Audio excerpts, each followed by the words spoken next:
બનાસકાંઠાથી સમાચાર મળ્યા છે કે બનાસ ડેરીની ચૂંટણીને લઈને મહત્વપૂર્ણ રાજકીય સંકેતો મળી રહ્યા છે। પૂર્વ સાંસદ પરબતભાઈ પટેલે નિવેદન આપ્યું છે કે બનાસ ડેરીના નિયામક મંડળીની ચૂંટણીઓમાં મોટાભાગની સીટો પર સર્વસંમતિ થવાની સંભાવનાઓ છે।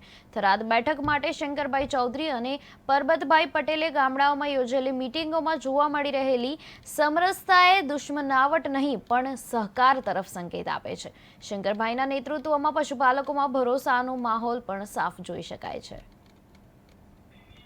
મિત્રો, બનાસ ડેરીની ચૂંટણી અત્યારે ચાલુ છે। 16 તારીખથી ફોર્મ ભરાવાનું ચાલુ છે અને આવતીકાલે છેલ્લો દિવસ છે 22 તારીખ।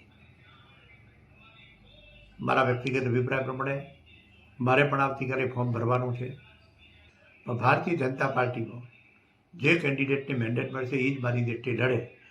મેન્ડેટના સામે કોઈ પણ કેન્ડિડેટ ન લડે અને મને એવું લાગે છે કે સંપૂર્ણ જિલ્લાનું નિયામક મંડળની ચૂંટણી બિનહરીફ થાય એવો વ્યક્તિગત મારો અભિપ્રાય છે। હું પણ આવતીકાલે ફોર્મ ભરવાનો છું, એમાં મારી સીટ પણ બિનહરીફ થાય એવો મને વિશ્વાસ છે। દમદાર ખબરમાં સુરતથી સમાચાર મળ્યા છે કે સુરત ખાતે રાજ્યના ગૃહ રાજ્યમંત્રી હર્ષ સંઘવી દ્વારા દાદાની સવારી અને દિવાળીની મુસાફરીને લઈને પત્રકાર પરિષદનું આયોજન કરવામાં આવ્યું હતું। તેમણે જણાવ્યું છે કે આ દિવાળી દરમિયાન સુરતમાંથી વતન જતા મુસાફરો માટે ખાસ વ્યવસ્થા હેઠળ 1600 જેટલી એસટી બસો દોડાવવામાં આવશે।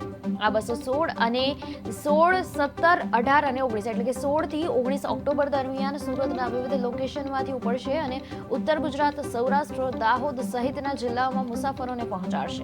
મુસાફરો ઓનલાઈન બુકિંગ પણ કરી શકશે અને જરૂર પડશે તો વધુ બસો પણ ઉમેરવામાં આવશે।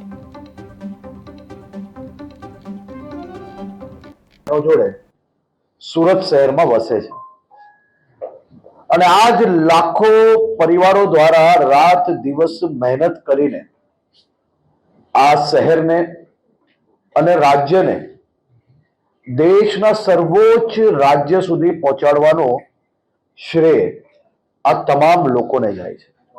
ત્યારે આવા લાખો કર્મચારીઓ,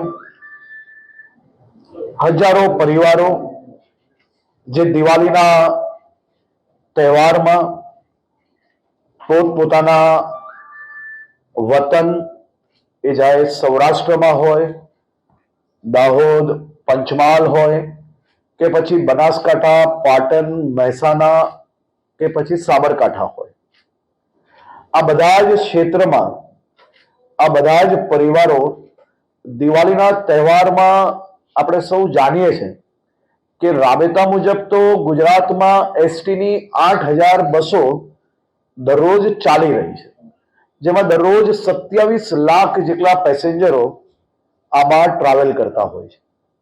પરંતુ દિવાળીનો ખાસ આ પર્વ નિમિત્તે સુરત શહેર ભારતીય જનતા પાર્ટી, સુરત શહેરના ચૂંટાયેલા સાંસદશ્રી અને ધારાસભ્યશ્રીઓ પાસેથી જે પોતપોતાના વિસ્તારોના નાગરિકોને ઉત્તર ગુજરાત, સૌરાષ્ટ્ર, મધ્ય ગુજરાતના ગામડાઓ સુધી ઓછા ભાવમાં એટલે કે પ્રાઇવેટ વાહનો ના કરવા પડે અને સામાન્ય ખર્ચની અંદર લોકો પોતાના ગામ સુધી પહોંચે અને દિવાળીનો તહેવાર બનાવી શકે તે માટે આ વર્ષે વધુ બસોની માંગણી કરવામાં આવી।